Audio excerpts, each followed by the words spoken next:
the pages of the papers today. And looking at the headlines from across those papers, we will come back in the second half of the show to look at some of the details. So straight up, let's start with the Punch newspaper. Hardship, federal government, opposition clash over Tinubu's economic reforms.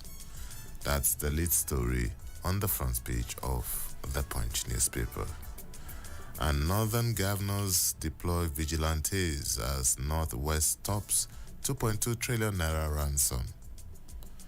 And Nnamdi Kanu's release may not end Southeast insecurity. Who is saying this? Governor Charles Soludo, governor of Anambra State. And 7 victories, 1 nation. Nigeria's African Player of the Year triumph. Kaduna returns Abacha family property seized by El Rufai. And crashed helicopter flying NNPC officials violated regulations. This is according to the federal government. And PDP kicks as Edo Assembly suspends 18 LG chairmen for disobeying Governor Okpebholo. Senate proposes foreign currency ban for local transactions.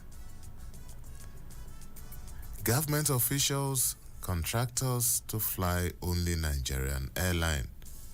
This is from the Minister of Aviation and Aerospace Development, Mr. Festus Keyamo.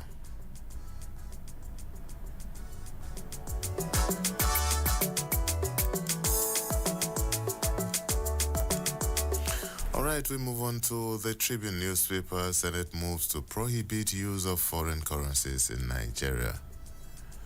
And Tinubu to Buhari, your doggedness in contesting presidency 3 times inspiring.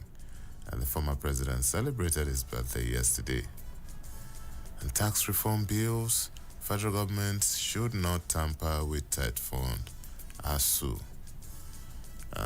Tinubu appoints Aisha Garba as UBEC Executive Secretary. NSIB releases report on Port Harcourt helicopter crash. Okay, we move on to Daily Trust newspaper, and the paper leads with the story 614,937 Nigerians killed, 2.2 million abducted in 1 year. This is from the Nigerian Bureau of Statistics. And we took $1 billion loan to support Dangote Refinery, NNPC. And the CCT chairmanship, don't undermine court process, lawyers tell Tinubu. And Gombe killings, Senate asks DSS, police, army to investigate attacks. Security agencies worst enemies of media in Nigeria. This is according to a report. And tax board calls for taxation of high net worth Nigerians. Jigawa uncovers 6,348 ghost workers receiving 3.7 billion naira. And reps probe non-delivery of tractors, harvesters in $754 million deal. Abuja, Unilag, Futa, other varsities renaming that generated controversy.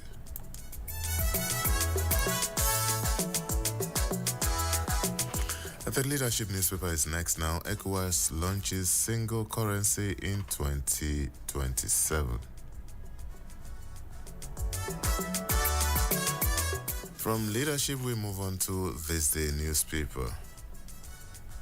And Confederation of Africa Football, Tinubu, wife Akpabio, Sanwo-Olu, Uzodinma, Hale, Lookman, and others. And according to the NBS, 51.88 million crime cases recorded in 12 months.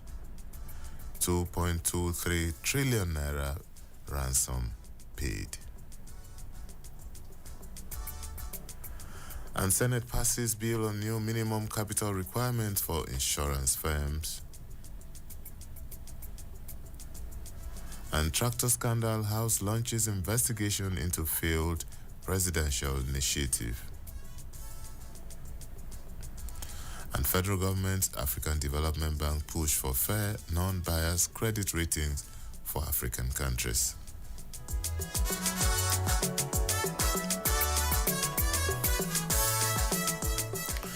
And the Vanguard is next. Security agents make highway hell for us. That's according to travelers. And insecurity, Akpabio Ningi tango over governor's security votes.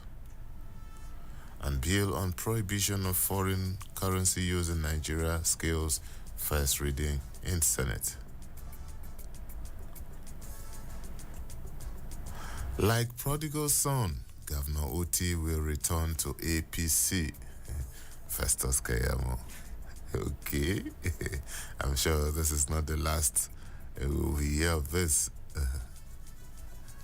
And $1 trillion economy is necessary for prosperity, resilience of Nigeria. This is according to the DG of SEC. And federal government electricity subsidies rise 2.7% to 199 billion naira in December. And foreign portfolio investment in stock market rises by 180%. ICPC blocks 5.9 billion naira fraud, recovers 29 billion naira in 1 year.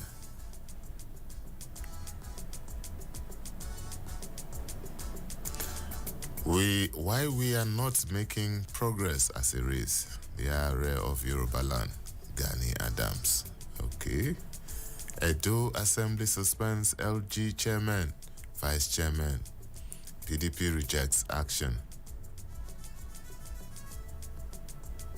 And Garba Shehu slams Obasanjo in birthday tribute to Buhari.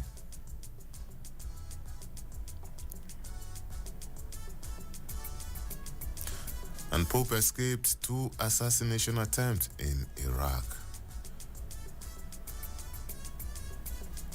Federal government electricity subsidies to rise by 2.7%. Kaduna government restores Abacha's family's revoked land titles.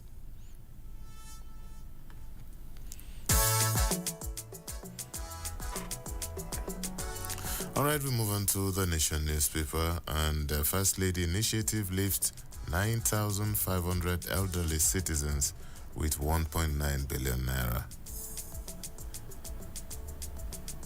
Oyetola laments Kogi boat tragedy. Asaba Onitsha bridge checkpoints to go.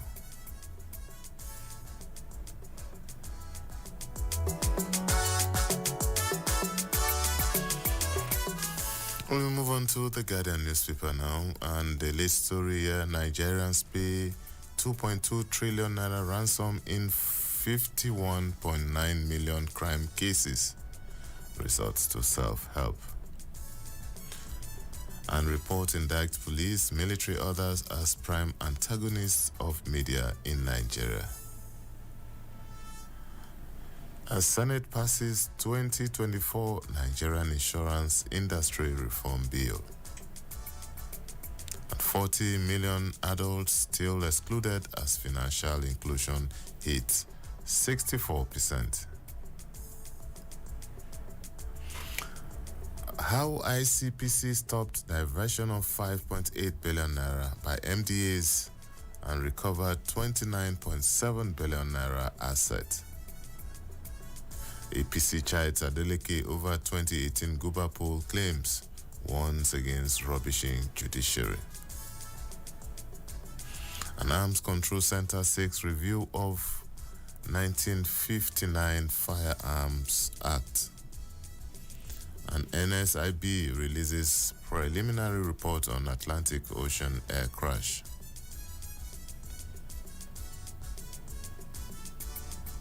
And it's a piece here for Buhari Ore Mekunu. That's a friend of the poor at 82. And tax reform bills, the need for wider consultation. I'm sure that's going on now. 5 million farmers benefit from US-Nigeria Agric Partnership. WHO to provide data on health pattern of Ogoniland in 2025. And long detox tea, NAFDAC threatens lawsuit over inducement allegation. And the police nabbed 678 suspended criminals in Delta State. Ijaw progressives accuse Fubara of plotting crisis in IYC. And Lagos government advocates sustainable recycling of cooking oil.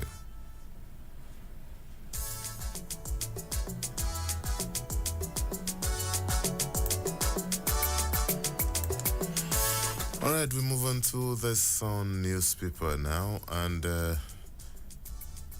it leads with this story: establish ranches to stop wanton killing by criminal headers. Senate urges federal government. And we've seen this story before. Reps probe non-delivery of 2,000 tractors, 100 harvesters. Edo Assembly suspends LG chairman over insubordination misconduct.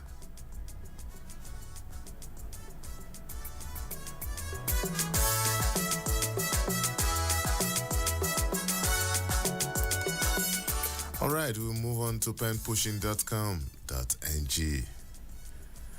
Ogun State's traditional ruler suspended over land grabbing. That's if you want the details of that, you go to penpushing.com. And still on the paper, Governor Abiodun assures employment opportunities for widows of fallen heroes. And still staying with penpushing.com, police arrest 128 suspects for car theft. And to the power sector, penpushing.com is saying electricity supply restores in Bayelsa State after 4 months blackout. And gunmen kill Nigerian university lecturer. That is a very sad one. But for details of this story, check out penpushing.com, which is a source for authentic news globally.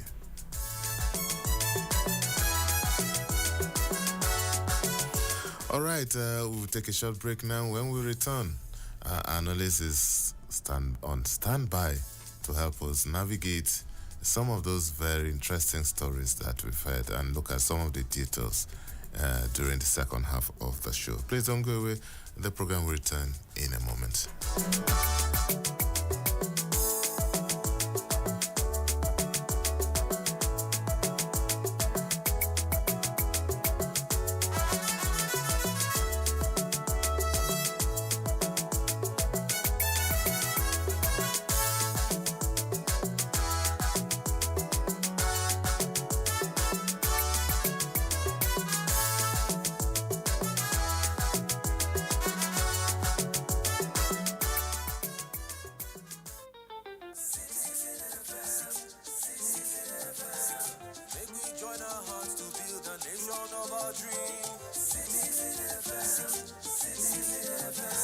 Your problem is my problem and my joy is your joy. Make we join our hearts to build a nation of our dream. Your problem is my problem and my joy is your joy.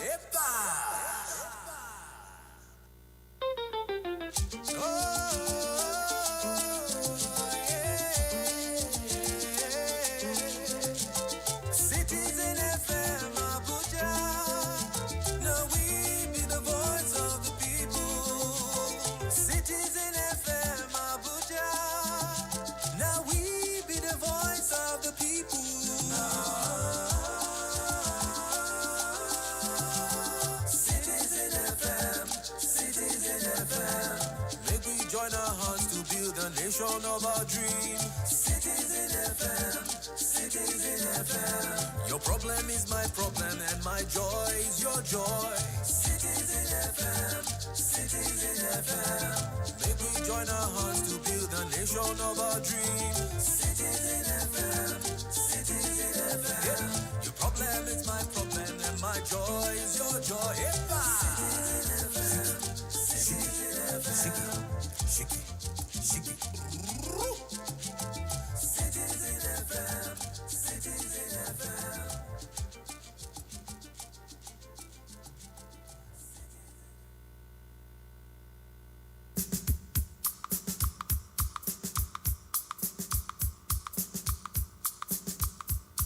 Oh yeah, oh my people, make una come gather here. Which kind tori una wan hear on top radio? Wetin dey catch fire on top social media? Bring am on top make we talk am for Citizen 93.7 FM Abuja every Monday go reach Thursday and the time na 5:10 wey be 10 minutes after 5. Make we talk am as e dey be.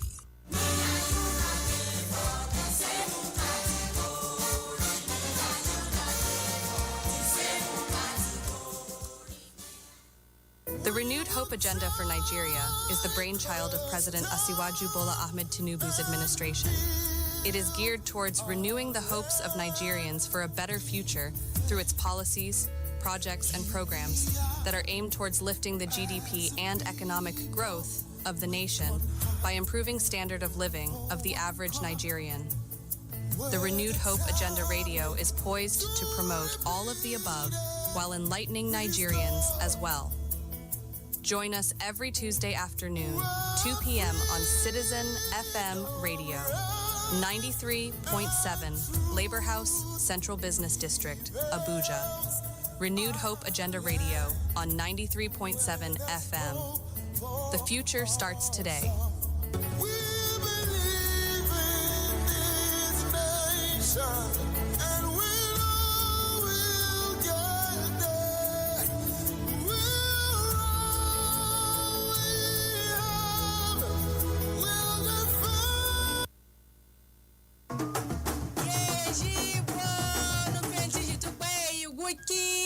labari mwana gidana na milabia ene ti shiri woro na acheji emi Citizen 93.7 FM o shiri woro shiri sanka shiri ne gagagan gbana wa she bebe aye emi radio Citizen 93.7 FM Abuja talata ndoro daga efin ni lo efin guba mi to egi e yanya e yaya e gwazuma e yagi e Aisha Shaibu Badegi nga chela shiri na biaye emi radio Citizen 93.7 FM Abuja bo ebe shitukpa shiri ne gagagan gbana kalogwa ya o labari mo se yega shitukpa.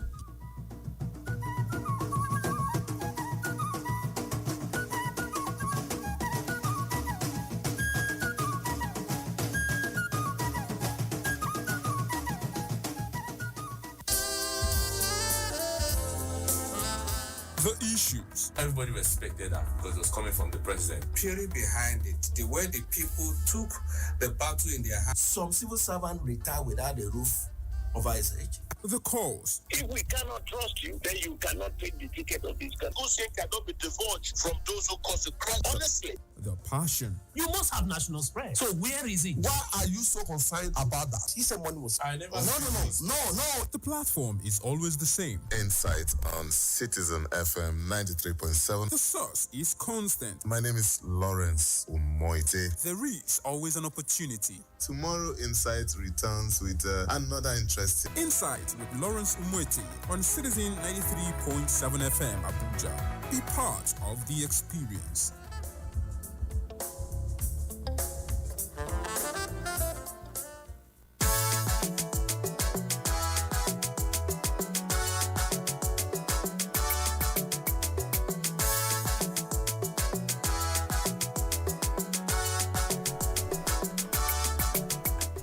Thank you so much for staying tuned. It's still newspaper review on Citizen 93.7 FM here in Abuja. My name is Lawrence Omoite.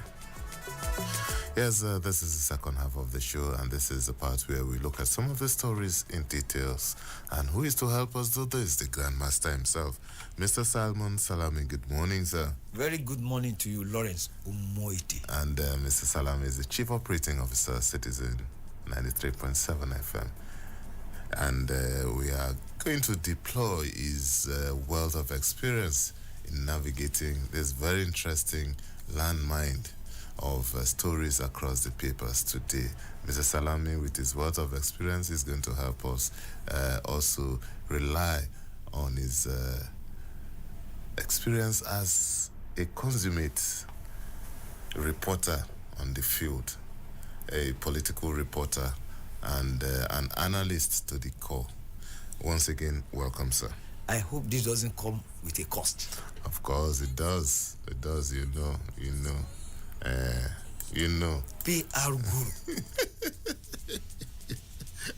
All right, you know that the holidays are coming, and so whatever we do, we try to make sure that we are in the good side of our bosses so that we will smile. I hope you are not thinking of taking the job of the president of the Nigerian NIPR. No. Anyway, Mr. Salami, let's go back to business. Hardship, federal government opposition clash over Tinubu's economic reforms. And what is this all about? Let's find out from the front page of the Punch newspaper. The federal government and opposition parties clashed on Tuesday following the criticism of some economic policies of President Bola Tinubu's administration by the Delta State Governor Sheriff Ogbovavori. The PDP and the New Nigeria People's Party agreed with the governor that Nigerians are being crushed under the weight of Tinubu's economic reforms, but the Minister of Information and National Orientation argued that the reforms had made more resources available to the state. It is argued that the governor's comments are a smokescreen to avoid accounting for the increased allocation Delta and all-rich state has enjoyed under President Tinubu.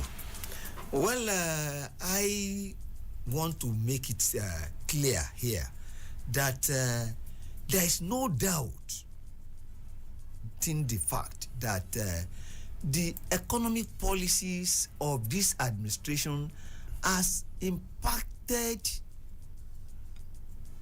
negatively on the people. That wasn't the intention, or that wasn't the consequence, or that wasn't the intended consequence of the policies. But as we speak, it is only a criminal who will say that Nigerians are not going through economic hardship. But the government has also come to tell us that there is no way you could make an omelette without breaking an egg. More than this, there is the positive side of the policy. Why am I saying this? I'm saying this because it is visible to the blind and audible to the deaf, and perhaps tangible to the paralytic, that the quantum of money that has gone into the states, that is now in the covers of the states and the local government, is gargantuan. The state governors are now collecting more than what they've been collecting before. It has quadrupled, if not 5 times, the amount they used to collect from federal account allocation from FAC. Nigerians should hold the governors accountable. They should, just as they are hard on the federal government, and justifiably so, be harder on their governors and their chairmen of the council areas. Why? They are collecting a lot of money from the federation account.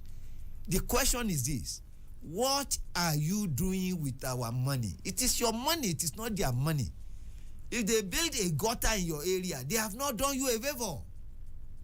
Ask them, why gutter? Why don't you ask us that what precisely are our needs? They can't know your needs more than you people. It is your money. It must be a participatory democracy. Your voice must be heard. If you sit idly, then don't complain. All right, thank you so much, Mr. Salami. We move on to the story. Northern governors deploy vigilantes as Northwest tops 2.2 trillion naira ransom. And still on that story, let's look at how the Daily Trust put the story. 614,937 Nigerians killed, 2.2 million abducted in 1 year. All this data is coming from the Nigeria Bureau for Statistics. No fewer than 614,000 Nigerians were killed and 2.2 million others kidnapped across the country between May 2023 and April 2024. The NBS disclosed this in its report titled Crime Experienced and Security Perception Survey, and based on the survey conducted between 2023 and 2024. The report disclosed that 2.2 million Nigerians were kidnapped across the country, while 2.2 trillion naira was paid as ransom, an average amount of 2.7 million naira per incident. Mr. Salami, this is huge. It's staggering and it's saddening. If it has gotten to this level that 614,000 plus were killed, it only means that there is the need for us to do more on the security. Security is everything. I've been saying it that without security, nothing tangible can be achieved. That is why we should praise our security agencies and commend them for what they have been doing in the past few months. No doubt, they have to a very large extent decimated and neutralized those who have vowed that we will not sleep with our eyes closed. We thank you, General Chris Musa, who is heading a formidable team. We thank you for being a team player. We thank you for sacrificing your today for our tomorrow. All the other service chiefs, we thank you. He is not doing it alone, and the presses do not belong to him alone. He's just the symbol or the head of the agency. It is a teamwork. It is a synergy thing. It is a collaborative thing. And we thank all our security agencies, but even we the people, we have a role to play. We must at all times say something anytime we see something. Please, let us avail them with credible, timely information, without which they will not be able to work. They are not miracle workers. They work based on credible information. We, the people, must be part of this desire to have a secured Nigeria. All right, you can join the conversation by calling us on 0903 2229797. You can also call us on 0818 2222205 or 0818 2222206. And don't forget, you can also send us a WhatsApp message on any of the numbers, and we will respond to any of your observations. Mr. Salami, let's move on to the Punch newspaper. PDP kicks as Edo Assembly suspends 18 LG chairmen for disobeying Governor Okpebholo. The Edo State House of Assembly on Tuesday passed a resolution suspending the chairman and vice chairman of the 18 local government councils of the state for 2 months. The House also mandated leaders of the legislative arms to take over leadership of their respective councils.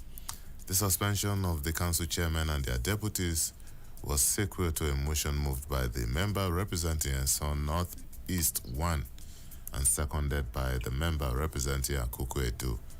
Governor Okpebholo had earlier written a petition to the House over the refusal of the chairman to submit financial records of their local governments to the state. In the letter, the governor described the LG's chairman's refusal as an act of insubordination and gross misconduct, requested the House to look into the matter. When the matter came up for debate on Tuesday, 14 members supported the motion for suspension of the LG chairman.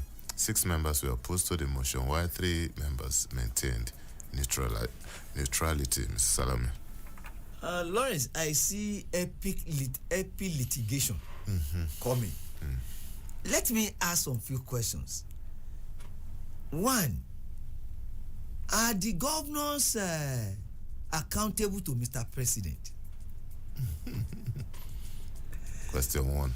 Does the National Assembly make laws for the states? Let me leave it at that first. But then the question is this. This, our federation, has to be tinkered with.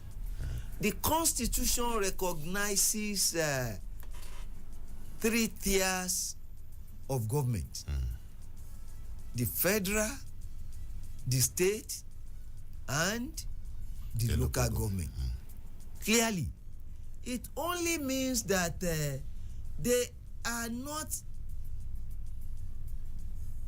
distinct, those speaking, because there must be cooperation between the 3 tiers of government. But the roles of each of the tiers is clearly spelled in the Constitution. While the National Assembly makes law for the whole federation, depending on whether it's on concurrent list or on exclusive list. Exclusive list. The State House of Assembly, they do make laws for the states. At the local government level, we have councillors. And I'm not a lawyer, but I do know that the local government autonomy is meant to free the local government from the apron string of the states. To what extent is that? We need the courts to pronounce on it. I still want to believe that let the rule of law prevail. Exactly. I see this also ending perhaps at the Apex Court, because this is another case of looking at the powers of the different arms of government, this time at the state level. And just like you rightly said, at the local government level, there is even a legislative arm at the local government level. And do the state assemblies have the powers to sack people who were elected? Because that is the key question. These chairmen were elected by their constituents. Do they have powers to sack people who are elected? That is the question that the court will determine. Just as the National Assembly cannot wake up today and say that they suspend or they sack a governor, a state governor, because those governors were elected by the people. There are procedures for remove. If the state assembly wants to remove the governor, they cannot say they sack the governor. They initiate a process of impeachment. And that's how it should be. But this is going to be a matter that the court will ultimately have to decide and put an end, because it's always like this. Sometimes what you hear is that those lawmakers, those chairmen are suspended from office, not sacked. So I think the court will have to make a decisive pronouncement on this, just like it did on the autonomy and the funds of the local government. Mr. Salam is still talking about state and everything. There's this one that happened on the floor of the Senate also on insecurity. Akpabio Ningi tango over governor's security votes. And we have it that the Senate President, Godswill Akpabio, and former Deputy Leader, Senator Abdul Ningi, were yesterday locked in verbal exchange over what governors expend their security vote on. Ningi, who represents Bauchi Central District on the platform of the PDP, had in a debate followed the motion of urgent national importance on the incessant banditry attacks, killing and displacement of innocent Nigerians, wondered why governors were not using their security votes to address the insecurity in the state. Consequently, he asked the Senate President, Senator Akpabio, who is a former governor of Akwa Ibom State, to explain why governors were not deploying their security votes to address the security situation in the state, Mr. Salami. You see, as you were reading it, I was laughing. I know. You see, the Yorubas, they have a saying that the song that you did last night and you didn't eat, and you woke up this morning, you are still singing the same song. You see, I really, really commend Abdul Ningi, Senator Abdul Ningi. I really appreciate his courage to speak truth to power. I even, more than that, appreciating him for committing a class suicide, because it is a member of the class and the issue that has to do with their class. You see, the security vote erroneously, and I'm just being sarcastic, is for the security of the governor, not the people. So, but this is sad. The man has touched on a very, very germane and critical issue of our time. If you see the humongous amount of money that these our governors keep and call security vote, you will shudder. And that is the truth. I want to believe that the primary aim and objective of any government that's worth its salt is the welfare of the people and the security of life and property. Anything short of that, like we in journalism always say that whatever the public office holders do not want people to know is the news.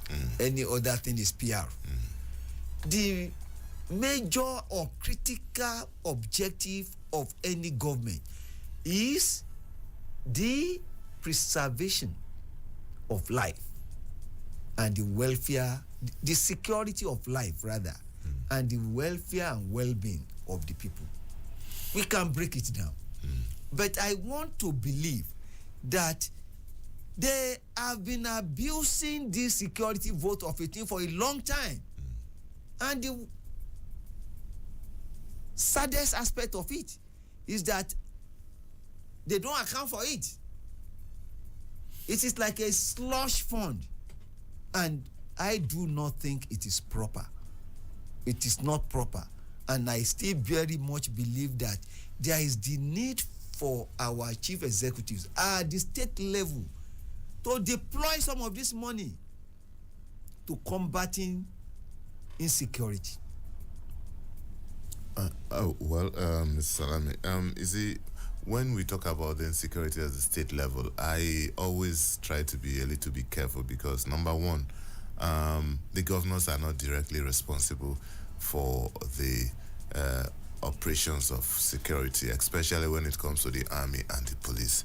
So whatever the governors are expected to do are at best complementary, and that's what we see. They buy vehicles, donate vehicles to security agents or not, and that's the limit at which they can do. They cannot be involved in any operation. They cannot be involved in any deployment and everything. That is basically a federal government thing. So when we criticize the governors for insecurity in the state, especially when politicians do, they are being economical with the truth because they know the situation. No governor can decide any military operation in a state. We all know that. So, but when it's convenient for us, you can criticize a governor that you know that you are not in the same political party when there are infringement and insecurity in the state. I am not talking about insecurity, the security vote. That's a different matter. The security vote could be better put to better use. I agree with that. But when you call out a governor because there is high rate of kidnapping, killings in a particular state, we need to be careful. I agree with you, Lawrence, that there is the need for circumspection on this issue. But let us look at it from this angle. I also agree with you that even though they are the chief executive in their respective states, but the commissioners of police are not, they don't take orders from them. At best, they respect them. But they are not accountable to them. But you see, there's what we call kinetic and non-kinetic approaches to security. Lawrence, a situation whereby a governor refuses to pay salary, indirectly, are you not fueling insecurity? A situation whereby there are some things that, there are some policies that you could just embark upon that will make people happy. True. To a large extent. True. To what extent have they done this? Because I know there are a lot they could do in their respective states to make the state peaceful. All right, let's move on. Yesterday was the birthday of our dear former president, and his media minder, Haji Garba Shehu, penned a very heartwarming tribute to the former president, but not without taking a swipe at former President Olusegun Obasanjo. Former presidential spokesman Garba Shehu has taken a swipe at former President Olusegun Obasanjo in a birthday tribute to former President Muhammad Buhari, who turned 82. Actually, today is the birthday. In his birthday message to his former boss, Shehu criticized Obasanjo for undermining his successors while praising Buhari for staying away from Abuja to give the new administration space to stabilize. On the other hand, since leaving office, this is a quote, first as military leader and subsequently as elected president after 2 terms, President Olusegun Obasanjo has called and written to every head of state after him and put them to shame or disgrace, and in some cases outrightly asking for their resignation or ouster in the next election, he said. He also noted that since completing his tenure on May 29, 2023, Buhari had only visited the nation's capital twice, keeping to his word to let the new administration function without distraction. Salam. Our own Garba Shehu.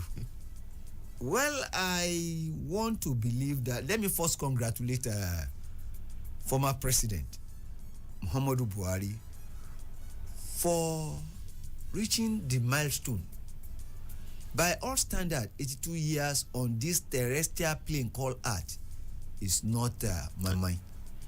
It's not a joke. I congratulate former President Buhari again on his birthday. I want to caution that we media, we purveyors of news should be careful and not always jump into the fray. Let us leave politics to the politicians, and let us be very, very careful and mindful of the ethics of our profession. Yes, I know that he who pays the piper. Our allegiance, especially when we take public office, should of necessity be to our boss. But even at that, there is a line, a very thin line between chronism and professionalism. We should not cross the line. I do not think today or birthday message is a place where you should haul abuses on another president, no matter how factual your piece is. If President Buhari had wanted to reply former President Obasanjo, they know how to do it. Don't let us inherit another man's enemy, so to speak. It is true that former President Obasanjo had written almost all the presidents after him. But some people will look at him as the conscience of the nation. And we all have our different approaches to issues. Maybe that is his own approach. And on many occasions, he had come in to tell us what, or to be the conscience of the nation. We need people like that too. We do need people like that. Were Gani Fahimi to be alive, he would have done more. Were Professor Ayodele Awojobi alive, he would have done same. These were not former presidents. They weren't president, quite right. I agree. But what I'm saying is the conscience of the nation. You don't need to be a president to be the conscience of the nation. We still need people like that. We call them non-conformists or the significant others. We should not forget that all of us cannot sleep and put our head at the same place. People like that and their roles are necessary in the society, but circumspection should be the word. Oh, well, thank you so much, Mr. Salami, for your submission. Let's leave it at that because I don't want us to expand this. There are so many talking points we can pick from that, but for now, let's leave it at that. It will always come back in future. There's this story that anytime I see a story this way, I tend to highlight it, not because it's something strange, it's so big or it's so new, but to reinforce our lack of shame as a nation. Mr. Simon, look at the story again. Jigawa uncovers 6,348 ghost workers receiving 3.7 billion naira. This is supposed to be news, but in the last 1 year, we've seen stuff like this. Almost every month, we hear this. And let's just take a little bit. Jigawa government says it has uncovered 634 ghost workers in its staff verification exercise. The Commissioner for Information said this in a statement. He said the report of statewide staff audits, biometric data capture, and validation has showed that 6,000 ghost workers had been detected, allowing the government to save 314 million naira. Are we supposed to clap, round of applause for the state for uncovering ghost workers? Mr. Sam, have you seen ghost workers before? I was about telling you that if you hadn't brought out this, we would have given you a query. Uncovered and ghost workers are the operative words. You can see, or you could see, that they are not serious. Without, I'm saying this with all sense of responsibility. Was he hidden before? What is ghostly about workers? Do ghosts live on earth? So ghosts collected salaries.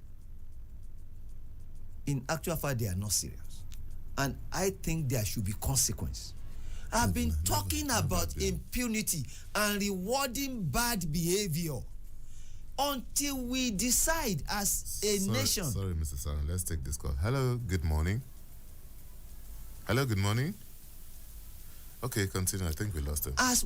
Until we decide, until we make up our mind to punish bad behavior. But we never really do that. That is why, in as much as you allow impunity, so much so you'll be having this type of thing. There must be consequence as deterrent to others. But when you reward bad behavior, what do you expect? Ghost workers. And you now go out now to uncover ghost workers. Are we serious? Certainly not. Until we learn to say, I would have preferred that, okay, 5 permanent secretaries or 10 commissioners lost their job because under their watch, the state lost so much amount of money to people who were not supposed to be on the payroll. That's a better way. Lawrence, I do not enjoy speculative journalism, but I must tell you that the people you mentioned, chances are that they are part and parcel of the ghost workers. All right, let's leave it at that. Thank you so much, Mr. Salman Salami. Always a pleasure to have you on the show.